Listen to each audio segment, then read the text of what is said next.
저는 올해로 35이 된 애엄마입니다.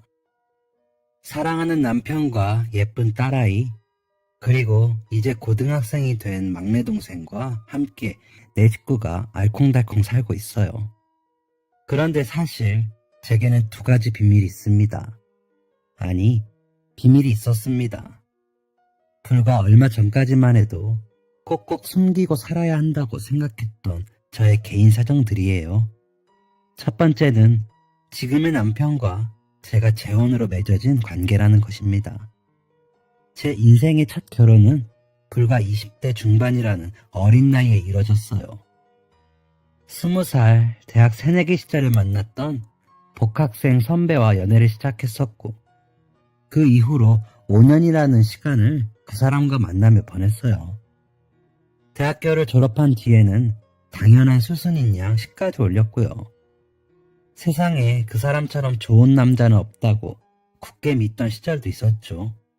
결혼을 할 때까지는 말이에요. 그 사람과 사귄 지 4년이 넘어가던 시기에 저희는 슬슬 결혼을 생각하고 있었습니다. 저는 어릴 때부터 빨리 가정을 꾸리고 예쁜 자식을 낳아 기르고 싶다는 생각을 가지고 있었어요. 그래서 20대 중반의 어린 나이였지만 저보다 6살이 많았던 전 남편과 부부회연을 맺기로 했습니다. 처음 결혼 이야기가 오고 갔을 때 저는 그 사람에게 그간 꽁꽁 숨겨두었던 비밀을 털어놨어요. 부끄러운 것도 아닌데 혹여나 책이라도 잡힐까 늘 혼자서만 간직했던 비밀을요. 네, 제 두 번째 비밀은 바로 제가 어린 시절 지금의 부모님께 입양이 되었다는 사실입니다. 사실 저를 낳아주신 친부모님은 기억에 남아있지 않아요. 워낙 어릴 때 헤어지기도 했고 살면서 한 번도 만나보고 싶다는 생각을 하지 못했거든요.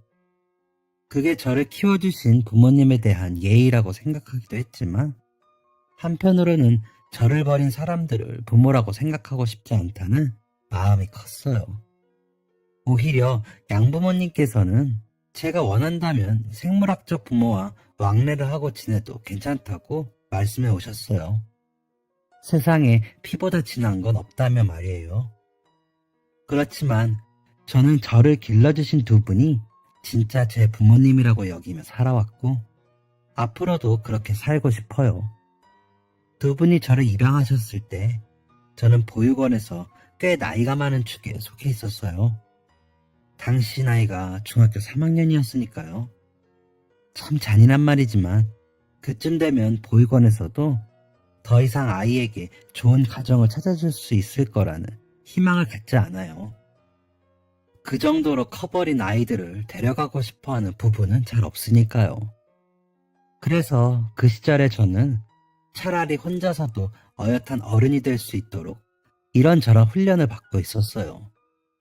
제가 지냈던 보육원은 가톨릭 재단 산하에 있었는데 그 덕분에 어린 시절부터 다정하신 수녀님들께 많은 것을 배울 수 있었죠.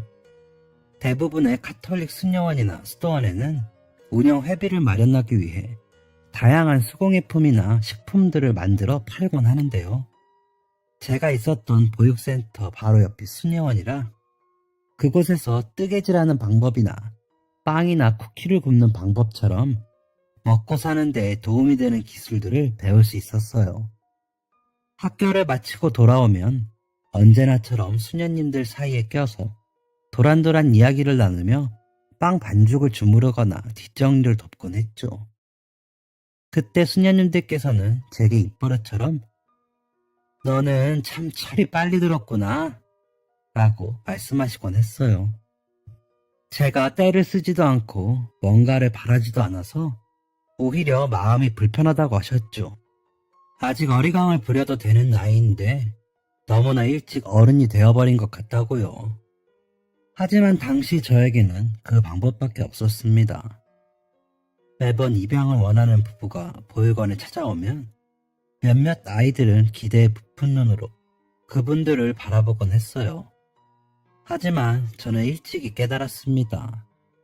희망이 클수록 절망 역시 커질 수밖에 없다는 것을 말이에요. 아마 그래서 그랬을 거예요. 수녀님들이나 보육원 선생님들께서는 항상 저에게 애어른 같다는 말씀을 하셨어요. 그때는 그분들의 말을 온전히 이해할 수 없었지만 저 역시 성인이 되고 아이를 가져보니 알겠더라고요. 어른의 시선에서 아직 어린아이가 다 커버린 양 구는 게 어찌 보면 슬프게 느껴졌을 것 같기도 해서요. 아무튼 저는 처음 친부모님과 헤어지던 그날부터 그렇게 보육원 식구들을 가족이라고 생각하며 자라왔어요. 그러다가 우연히 성당에 자원봉사를 하러 오셨던 지금의 부모님을 만나게 되었습니다. 당시 어머니는 지금의 저보다 4살이 많은 39살이셨고 아버지는 그보다 1살이 어린 38살이셨어요. 두 분이 처음 만난 곳도 역시 성당이었다고 들었습니다. 주말마다 마주치던 인연이 나중에는 주중에도 시간을 내서 만나는 연인으로 발전했다고 했어요. 그렇게 짧은 연애 기간을 거쳐 결혼까지 하게 되었고요. 하지만 행복했던 신혼이었던 두 분에게도 시련이 닥쳤습니다. 아이가 찾아오질 않았던 거죠.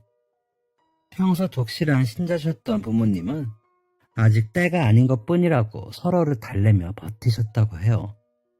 그렇게 시간은 무심하게도 흘렀고 결국 부부가 된 지 10년이 되던 해에 두 분은 임신 계획을 포기하기에 이르렀습니다. 어머니도 아이를 갖기엔 무리가 될 정도로 나이가 드셨고 아버지도 그런 어머니께 부담을 지우고 싶지 않으셨다고 해요. 이건 나중에 들은 이야기지만요. 당시 어머니는 이렇게 생각하셨대요.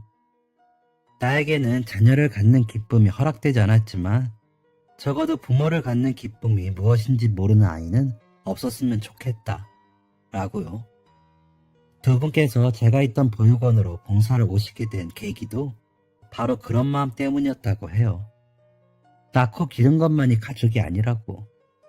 마음이 이어져 있고 서로 사랑한다면 누구나 가족이 될 수 있다고 알려주고 싶으셨대요. 그렇게 제 중학교 졸업식에는 난생 처음으로 부모님이라는 존재가 함께 했습니다. 초등학교 6년, 중학교 졸업 전에 3년까지 저는 단 한 번도 학교 행사날을 즐겁게 보냈던 기억이 없어요. 다른 아이들은 다 부모님의 손을 잡고 웃고 있는데 저만 혼자였으니까요. 물론 같은 보육원에서 생활하던 다른 친구들 덕분에 서로 의지하며 보냈던 시간이지만 어린 마음에 저를 버린 친부모님을 원망하기도 했었어요. 나이가 들고 머리가 크면서 초등학교 고학년 때에는 이런 일도 있었네요. 그날은 학부모 참관 수업일이었어요. 자녀들이 학교에서 어떻게 공부를 하는지 궁금한 마음으로 수없이 많은 어머니들이 모였죠. 그런데요, 사춘기가 다가온 10대 초중반의 아이들은 그걸 참 싫어하더라고요. 다들 제발 오늘 엄마 좀 안 왔으면 좋겠다. 우리 엄마가 나한테 신경 좀 그만 썼으면 좋겠다. 하며 투덜댔던 걸 보면 알 수 있었죠. 그때 저는 차마 부럽다는 생각조차도 하지 못하고 있었어요. 그저 고개를 푹 숙이고 책상 앞에 가만히 앉아 눈에 들어오지도 않는 교과서만 들여다보았죠. 그런 제 모습을 보고 반 친구들 몇몇이 웅성거렸지만 그런 건 아무래도 괜찮았어요. 부모 없는 아이라는 꼬리표보다 더 고통스러웠던 건 바로 외로움이었으니까요. 그런 유년기를 보낸 제게 부모님과 함께하는 졸업식은 정말 큰 선물이었어요. 두 분은 풍성하고 어여쁜 꽃다발까지 사와서 제 품에 안겨주셨고 친구들을 불러 모아 함께 사진도 찍어주셨습니다. 식이 다 끝난 뒤에는 두 분과 손을 꼭 잡고 시내에 있는 패밀리 레스토랑에 가서 거한 저녁 식사도 먹었어요. 그 이후에도 매년 제 생일, 엄마 아빠의 생신, 어린이날, 어버이날, 셀 수 없이 많은 기념일을 두 분과 함께 보냈습니다. 부모님께서는 금이야 오기야 키운다는 게 이런 거구나 싶을 정도로 다정하셨어요. 늘 맛있는 음식을 만들어 주셨고, 감히 갖고 싶다는 상상조차 해보지 못했던 비싼 옷들을 사입혀 주셨어요. 무엇보다도 두 분은 두 채의 건물을 소유하고 계시거든요. 덕분에 저는 넉넉한 가정 형편 내에서 남부럽지 않게 지낼 수 있었습니다. 하지만 부모님이 제게 주신 선물은 비단 물질적인 것들 뿐만이 아니었어요. 잠들기 전에는 꼭 사랑한다, 네가 자랑스럽다 하는 딱 부끄러운 칭찬 세례가 쏟아졌죠. 그때까지 사는 이유를 몰랐던 어린 저는 두 분의 사랑 덕분에 점점 자신감이 넘치는 모습으로 변화할 수 있었어요. 하지만 제가 두 분께 받은 가장 값진 선물은 따로 있었습니다. 바로 저와 무려 17살 터울이 나는 남동생이에요. 어머니가 임신 소식을 전해오셨던 그날이 아직도 생생하게 기억나요. 아버지는 감격에 벅차 그저 눈물만 흘리셨고, 어머니는 그 와중에도 제 눈치를 살피셨어요. 혹시 입양되어 온 제가 소외감이나 서운함을 느낄까 걱정이 되셨던 거겠죠. 하지만 어머니의 예상과는 달리 저 역시도 제게 남동생이 생긴다는 소식이 무척 기뻤어요. 그날은요, 제가 아주 큰 다짐을 했던 날이었습니다. 두 분이 제게 베풀어 주신 애정을 이제는 제가 그 아이에게 나눠줘야겠다는 다짐이었죠. 그 이후로도 저는 그 다짐을 잊어본 적이 없습니다. 나이 터울이 많이 나는 동생은 저에게 보배와도 같았어요. 부모님이 바쁘신 날에는 제가 직접 분유를 타서 밥을 먹였고, 등을 두드려 트림도 시켰죠. 기저귀를 갈아주는 건 예산일이었고, 학교에서 돌아오면 동생과 놀아주는 것이 삶의 낙이었어요. 사실 대부분의 사람들이 저와 같은 상황을 두고 어떻게 생각하는지 잘 알고 있습니다. 아무래도 친자식이 태어나고 나면 입양하는 뒷전이 될 거라는 인식이 강하니까요. 물론 제게 세상의 모든 입양아를 대표할 자격이 있는 건 아니지만 적어도 저희 가족에게는 그런 일이 일어나지 않았어요. 부모님은 동생이 태어나기 전과 후 모두 저를 친딸처럼 아껴주셨습니다. 무언가 잘못해서 혼이 날 때도 애정어린 훈계를 들을지언정 그 흔한 사랑의 매 한 번 맞아본 적이 없을 정도로요. 그래서 저 역시 자연스럽게 어린 동생을 사랑으로 대할 수 있었던 것 같아요. 제가 성인이 된 뒤에는 부모님을 대신해서 제가 아이의 보호자 역할을 하곤 했어요. 유치원 등원버스를 태워보내고 일정 시간이 되면 다시 아이를 데리고 집으로 귀가했죠. 동생의 손발을 다 닦이고 난 뒤 어머니가 차려주신 밥상을 먹는 게 매일의 일과였죠. 퇴근하신 아버지까지 온 가족이 둘러앉아 두런두런 이야기를 나누는 게 어찌나 행복했는지 몰라요. 그렇게 금지옥엽 키운 동생은 여느 남학생들과는 다르게 아직까지도 제게 애교를 부리곤 해요. 이제는 푸릇푸릇한 수염 자국이 보이는 남고생이 되었는데도 제 눈엔 아기 같기만 하네요.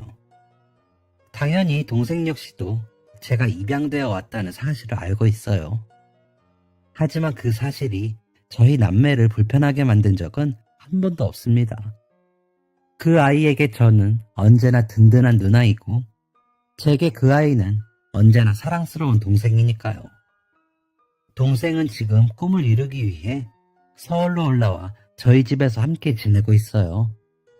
고등학교도 옮기고 입시 준비를 하며 열심히 공부하는 모습이 참 대견스러워요. 다행스럽게도 현재 남편 역시 처남을 매우 귀여워해준답니다. 가끔 저 모르게 용돈도 챙겨주곤 하는 모양인데 그럴 때면 꼭 동생이 받은 돈을 저에게 돌려줘요. 자기는 부모님께서 보내주시는 돈만으로도 충분하다며 조카에게 장난감이라도 하나 더 사주라는 말을 덧붙이면서요. 고등학생이면 한창 용돈이 부족할 나이인데 참 속이 깊은 녀석이에요. 이렇게까지 제 친정 식구들 이야기를 자세히 말씀드린 건 그만큼 저희 가족에게는 피가 섞였는지의 여부가 중요하지 않다는 걸 알려드리고 싶어서예요. 사실 부모님께서는 타인의 시선에 제가 상처를 받을까 염려하시기도 했어요. 전 남편과 연애하던 시기에 입양 사실을 털어놓지 않았던 것도 두 분께서 워낙 걱정을 하셨기 때문이었고요. 그랬기 때문에 처음 전 남편에게 제 입양 사실을 털어놓았을 때 저는 어느 정도의 해방감을 느끼기도 했어요. 만약 이 사실을 알게 된 뒤 저와의 결혼을 모르겠다고 해도 저는 괜찮았습니다. 사람에 따라서는 제가 거짓말을 해온 거라고 생각할 수도 있을 테니까요. 그래서 저는 상견례 날짜를 잡기 전에 미리 전 남편과 단둘이 진지한 대화를 나누기로 했어요. 자주 함께 가던 와인바에 가서 은근한 분위기를 잡은 다음 결국 털어놓았습니다. 그 사람의 반응이요? 놀라울 정도로 아무렇지도 않아 보였어요. 제가 살아오면서 자연스럽게 알게 된 것들이 있는데 그중 하나는 사람들이 생각보다 무례하다는 거예요. 학교나 직장에서 우연히 제 가정사를 알게 된 사람들은 저의 기분은 생각지도 않고 가진 질문을 퍼부어 댔습니다. 제가 대답을 피하기라도 하면 반나절도 지나지 않아 말도 안 되는 소문이 떠돌기도 했고요. 그래서 저는 비밀을 털어놓던 날 마음의 준비를 단단히 하고 있었어요. 혹시 그 사람이 이별을 고하거나 저와 저희 가족을 비난한다고 해도 상처를 받고 싶지 않았으니까요. 하지만 그 사람은 묵묵히 제 빈 와인잔을 채워줬습니다. 그리고 나서 저희는 일상적인 이야기를 이어나갔습니다. 이제 와서는 기억조차 나지 않을 만큼 평범한 얘기들이었죠. 그날의 날씨, 기분, 뭐 그런 것들 말이에요. 그날 이후로 저는 그 사람을 믿어도 되겠다고 확신했어요. 게다가 그 사람도 편모 가정에서 유년기를 보냈기 때문에 저와 공감대가 잘 형성되었어요. 외로웠던 어린 시절이나 가족에 대한 결핍감에 대해 많은 대화를 나눈 상황이었기 때문에 더 정이 깊게 들었던 것 같아요. 그 사람과 저는 곧장 양가 부모님을 만나 뵈었고 허락까지 받아 결혼식을 올리게 되었죠. 그 과정은 결코 쉽지 않았어요. 실은 저희 어머니가 전 남편을 탐탁치 않게 생각하셨거든요. 처음 인사를 드리러 왔을 때부터 어딘가 껄렁한 태도가 마음에 들지 않는다고 하셨어요. 하지만 당시에 저는 그 사람을 진심으로 사랑했고 결국 자식을 이기는 부모는 없다며 어머니께서도 허락을 해주셨습니다. 그렇게까지 애를 써서 결혼을 했지만 전 남편과 살을 맞대고 산 기간은 사실 얼마 되지 않았어요. 1년도 채 되지 않아서 갈라서게 되었으니까요. 그 사람과 헤어져야겠다고 생각하게 된 건 결혼 후 처음 맞는 명절이었어요. 우선 시댁에 찾아가 인사를 드린 뒤 제사를 지내고 다음날 친정에 방문할 예정이었죠. 저는 결혼 전까지 어머니를 도와 요리하는 걸 즐기기도 했고 워낙 말을 잘 붙이는 성격이라서 식을 올린 후 처음 맞는 명절임에도 크게 긴장이 되진 않았어요. 오히려 어느 정도 고생을 할지도 모른다고 예상을 했기 때문에 담담한 마음이었습니다. 하지만 그런 저의 예상과는 달리 시댁에서는 저에게 아무런 일도 시키지 않으셨습니다. 현관문을 열고 들어서자마자 전 시모께서는 입이 귀에 걸릴 듯 웃으며 저를 반겨주셨어요. 그리고는 제 손에 쥔 짐들을 다 당신께서 가져가신 뒤 무겁게 이런 건 뭐 한다고 가져왔니? 라고 말씀하셨습니다. 제가 들고 갔던 건 간단한 선물이었어요. 전 시모께 드리기 위해서 각종 기초 화장품들을 준비해갔고 명절이니만큼 한우 세트도 사갔습니다. 그분은 그걸 계속해서 뚫어져라 바라보셨어요. 그리고는 고맙다는 말 대신 저를 소파로 잡아끌며 말씀하셨습니다. 오느라 고생했다. 이제 앉아서 숨 좀 돌려라. 저는 어안이 벙벙하기도 했고 무언가 불편한 마음이 들었어요. 시댁에 방문하기 전 저는 미리 전 남편에게 이런저런 상황들을 물어보았습니다. 그 사람 말로는 매해 제사가 총 3번, 명절 때는 손님이 없어도 꼭 전을 넘치도록 부친다고 했죠. 그러면서 늘 명절이 끝나고 나면 음식이 남아 버려야 했다며 짜증을 냈어요. 그런 이야기를 다 들은 상황이었는데도 전 시모께선 저에게 그냥 앉아서 쉬라는 말만 반복하셨습니다. 그 해부터 명절을 쇠지 않게 된 건 아닐까 하고 잠깐 생각을 했지만 그건 결코 아닌 것 같았어요.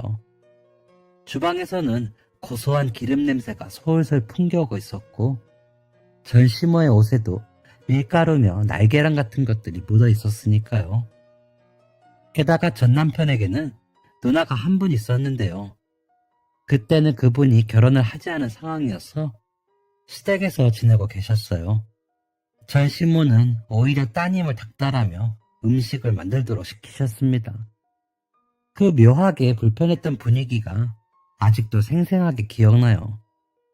전 남편의 누나, 그러니까 저의 전 시누이는 잔뜩 짜증을 내며 툴툴거리고 있었고 전 시모는 제가 불안할 정도로 저를 과보호하셨어요. 전 남편은 그런 모든 상황이 마치 보이지 않는 양 굴었고요.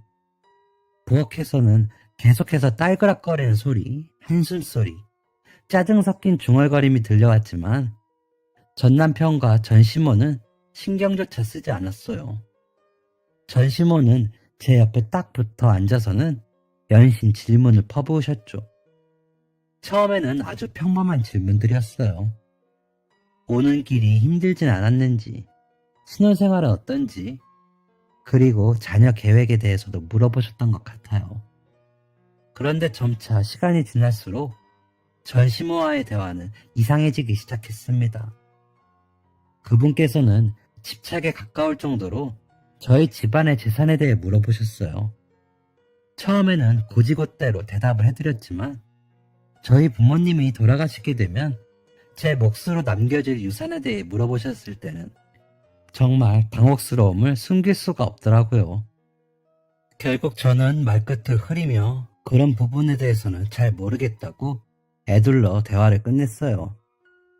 전 시모는 명확한 답을 듣지 못해 아쉬운 듯한 반응을 보이셨습니다. 그리고 멋쩍게 웃으며 따님이 계신 부엌으로 향하시더라고요. 그날 나눴던 대화 때문에 정신이 없어서 사실 그 뒤에 있었던 일들은 잘 기억이 나지 않아요.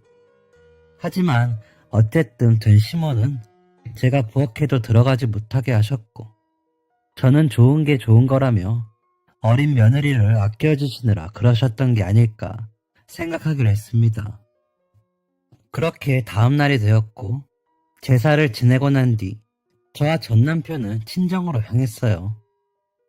전날 있었던 일에 대해서 묻고 싶은 마음이 굴뚝 같았지만 그 사람도 당황스러웠을 거라고 생각해서 굳이 먼저 말을 꺼내진 않았습니다. 게다가 남들은 명절이 끝난 다음이면 온몸이 뻐근하고 피곤하다던데 이 정도면 저는 꽤 운이 좋은 게 아닐까 싶었어요. 그 흔한 명절 증후군 한 번 없이 시댁 방문을 마쳤으니까요. 그런데 정말 이상한 일은 저희가 친정에 도착한 뒤에 일어났어요. 어머니께서는 이미 한상 가득 맛있는 음식들을 차리고 저와 전 남편을 기다리고 계셨어요. 아버지 역시 사위를 반기며 덕담을 해주셨고요. 당시 초등학생이었던 남동생도 워낙 친화력이 좋고 활발한 아이여서 전 남편을 형이라 부르며 따랐습니다. 부모님께서 그런 동생에게 매부라는 호칭을 사용하라며 꾸지람을 하셨지만 전 남편은 오히려 형이라고 불리는 게 더 친밀하게 느껴진다며 너스를 떨었어요. 그렇게 가벼운 대화가 오고 가자 자연스럽게 분위기가 풀어졌고 저희는 식사를 하기 시작했습니다. 앞서서 말씀드렸듯이 저희 친정은 성당을 다녀서 음주를 즐기는 편은 아니에요. 그런데 그날만큼은 아버지도 사위와 한잔을 하고 싶으셨는지 식사 중 반주도 하시며 화기애애한 분위기가 이어졌어요. 전 남편도 웬일인지 서글서글하게 두 분을 대했기 때문에 전날 일에 대해서는 거의 잊어가던 참이었습니다. 식사 시간이 끝나고 어머니께서 과일을 깎아주셨기 때문에 부모님과 저 그리고 전 남편과 동생은 다 함께 둘러앉아 후식을 먹고 있었어요. 그때 전 남편이 이런 말을 하더군요. 예진이랑 현우는 남매인데도 별로 닮지가 않은 것 같아요. 순간 분위기가 차갑게 가라앉았어요. 이미 결혼 전에 제가 입양하라는 사실을 이야기했고 그 이후에 남동생이 태어났다고까지 알려줬는데 왜 이런 질문을 하는 걸까 싶었죠. 어딘가 쎄한 기분이 들었고 부모님은 물론 남동생의 표정 역시 딱딱하게 굳어졌습니다. 그때까지만 해도 저는 그 사람이 잠깐 착각을 해서 그런 질문을 한 거라고 생각했어요. 그래서 정적을 깨고 제가 먼저 입을 열었습니다. 아닌데 자세히 봐봐. 그래도 꽤 닮았어. 분위기를 풀기 위해 가볍게 톡 던진 말이었죠. 그런데도 전 남편은 연신 고개를 갸웃거렸습니다. 아니야. 현우는 장인어른이랑 장모님처럼 쌍꺼풀이 진하잖아. 그런데 당신은 쌍꺼풀도 없고 눈동자 색깔도 좀 더 연해. 신기하네. 이렇게 다르게 생긴 남매는 처음 봐. 저는 속사포처럼 쏟아지는 말을 막으려고 전 남편의 옆구리를 몰래 찌르며 눈치를 주었습니다. 하지만 그 사람은 뭐가 잘못됐는지도 모르겠다는 듯 굴었어요. 결국 참다 못한 아버지가 굳은 얼굴로 말씀하셨습니다. 가족이라고 꼭 겉모습이 비슷해야 하는 건 아니지 않나. 자네도 사정을 다 알고 있다고 들었는데 이제 불편한 이야기는 그만해줬으면 싶네. 그 말을 들은 전 남편의 얼굴이 똑똑히 기억나요. 정말 아무것도 모른다는 듯한 순진무구한 표정이었습니다. 그 사람은 오히려 이 상황이 이해가 되지 않는다는 듯 의아해했어요. 참다 못한 저는 과일을 다 집어먹지도 못한 채 자리에서 일어나야 했죠.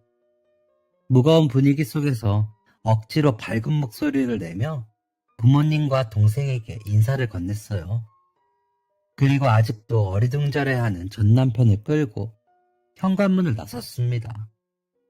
집 밖으로 나오자 그 사람이 저에게 묻더군요. 내가 뭐 실수한 거라도 있어? 나는 그냥... 그쯤 되니 저도 더 이상 참고 있기가 힘들었어요. 그래서 저도 모르게 쏘아붙이듯 대답했습니다. 난 한 번도 내가 입양됐다는 사실이 부끄러웠던 적 없어. 그래서 당신이 도대체 왜 이렇게 구는지 모르겠다.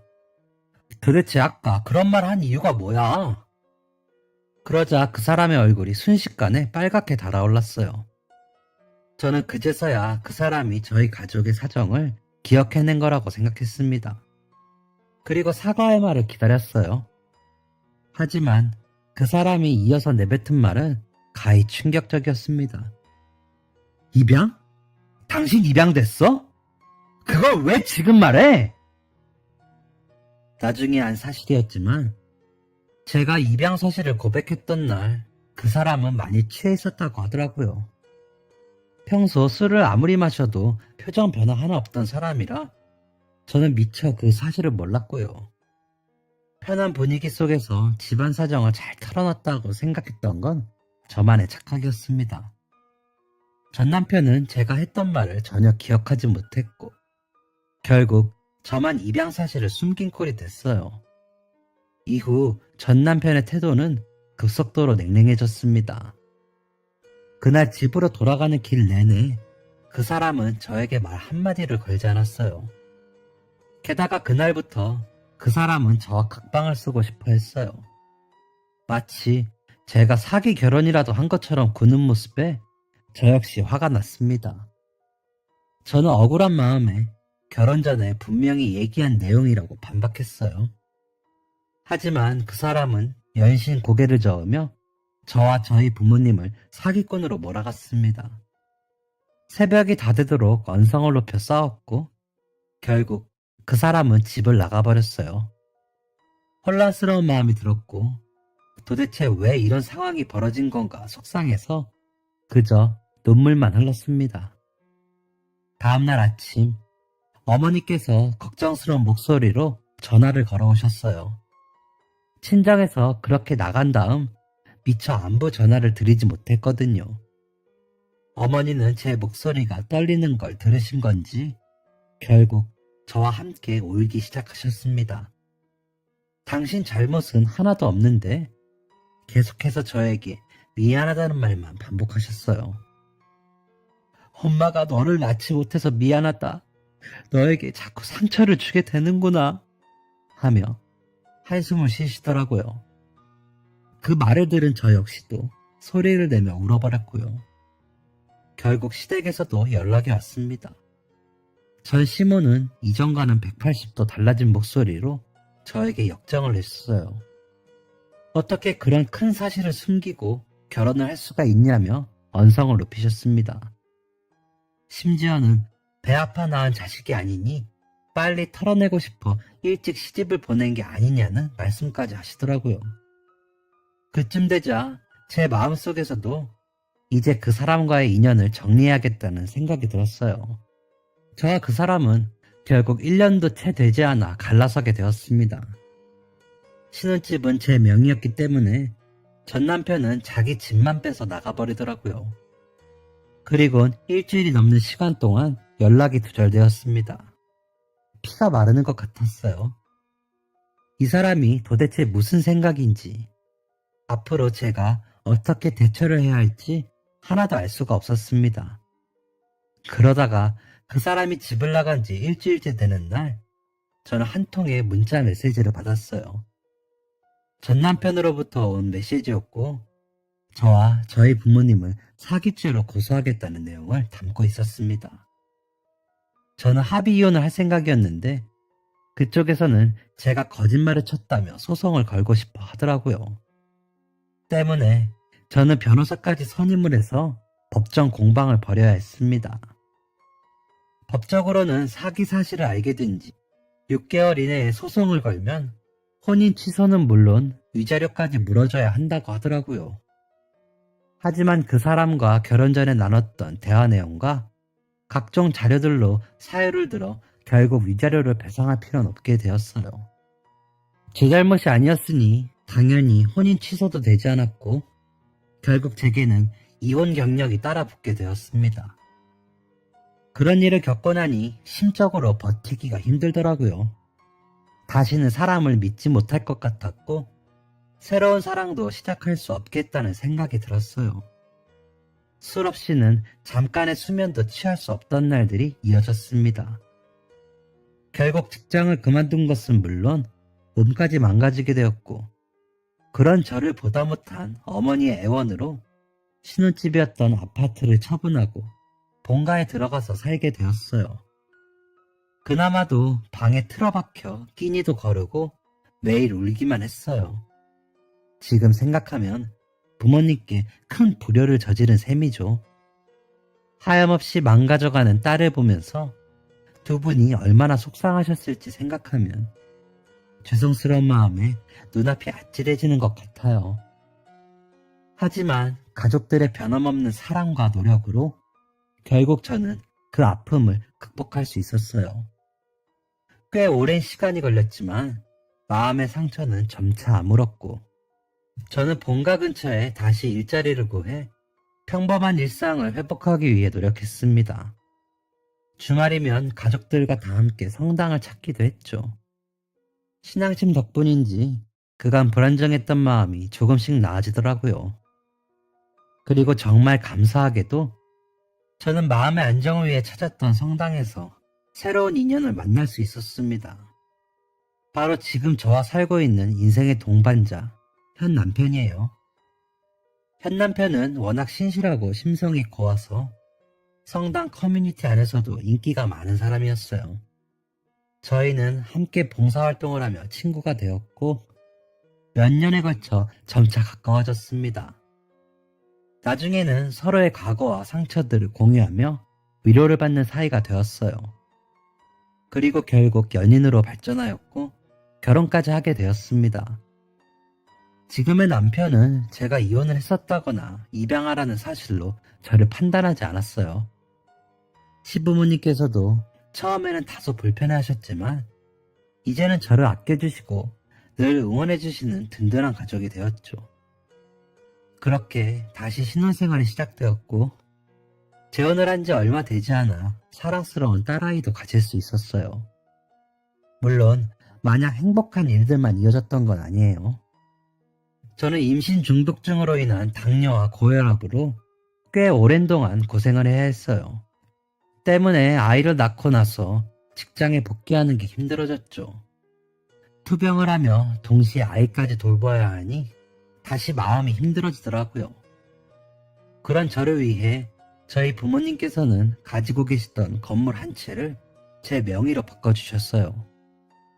매번 신세만 지는 것 같아 죄송스러워 했더니 오히려 두 분께서는 그런 마음을 갖는 게 더 속상하다고 하시더라고요.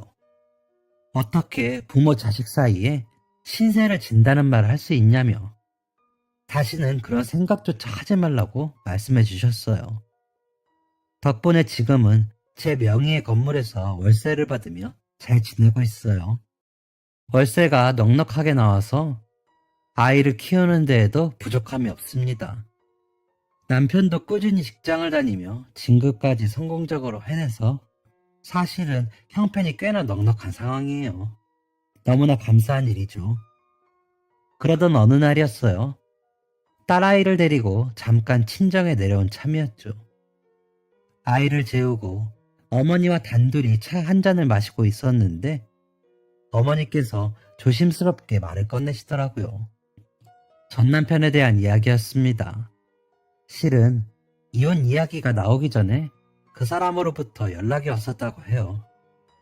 어머니가 전화를 받으시자마자 그 사람은 예진이가 입양되었다는 게 사실입니까?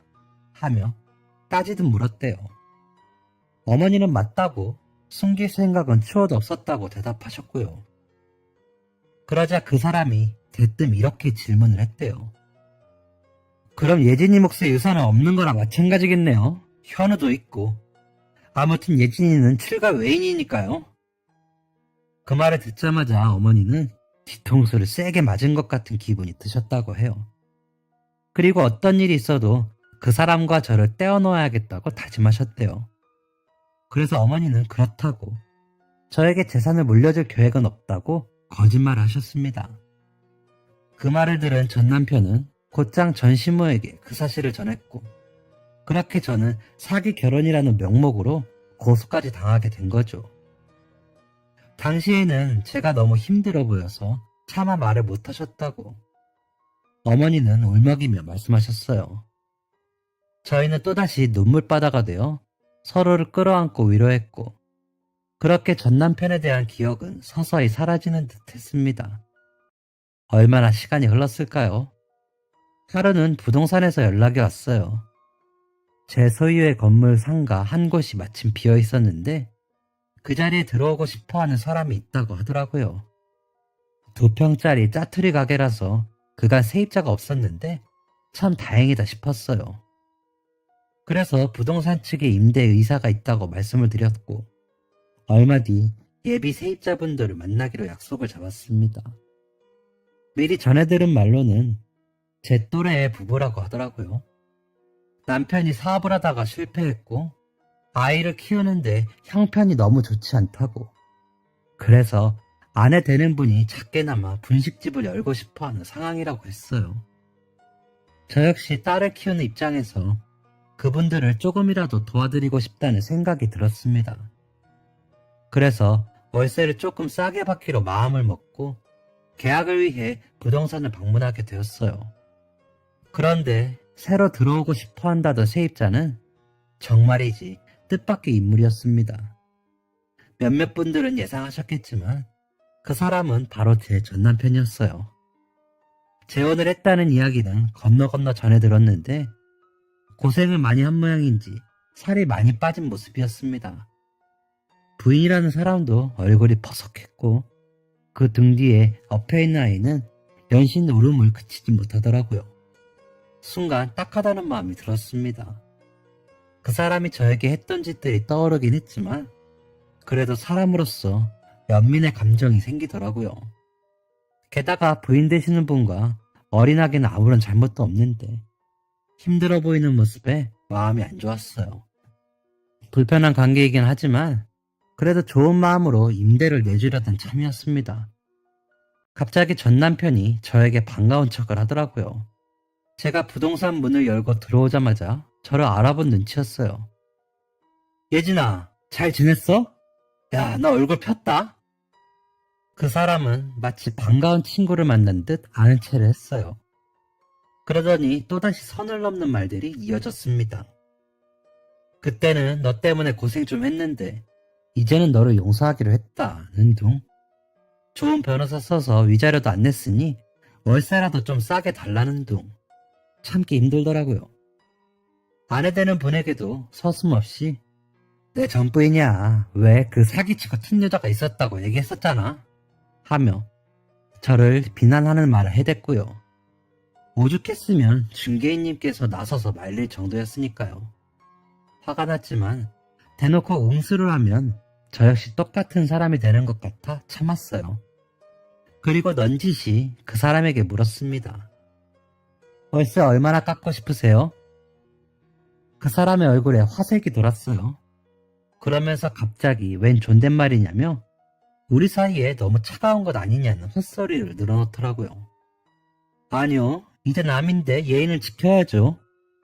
제가 말하자 갑자기 그 사람은 머쓱한 듯 입을 다물었어요. 아내 되는 분 역시 부끄러운 듯 귀가 새빨개지더라고요. 저는 다시 한번 원하는 금액이 어떻게 되냐고 물었어요.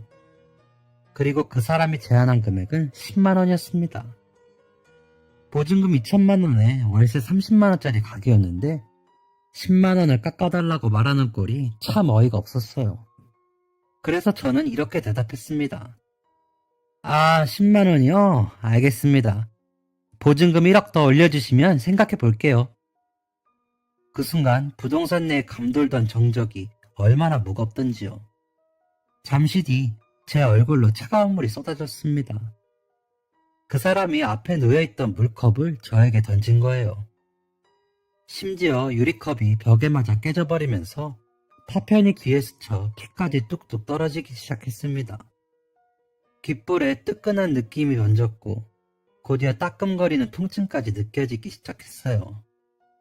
그런데요, 아픈 것보다 분노가 먼저 치밀더라고요. 이번에는 절대 그냥 넘어가면 안 되겠다 싶은 생각이 들었습니다.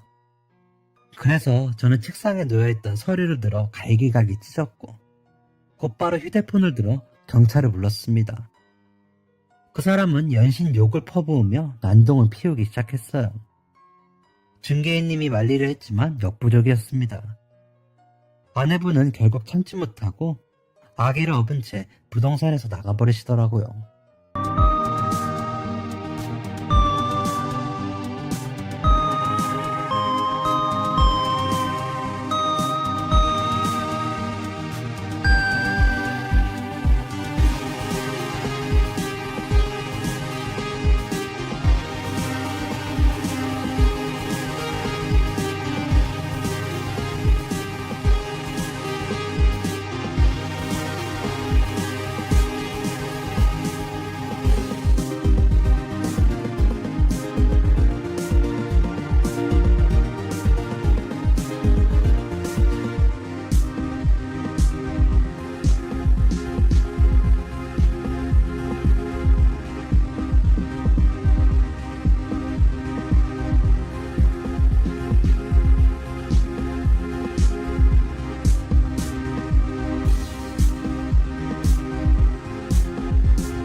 얼마 지나지 않아 경찰분들이 오셨어요.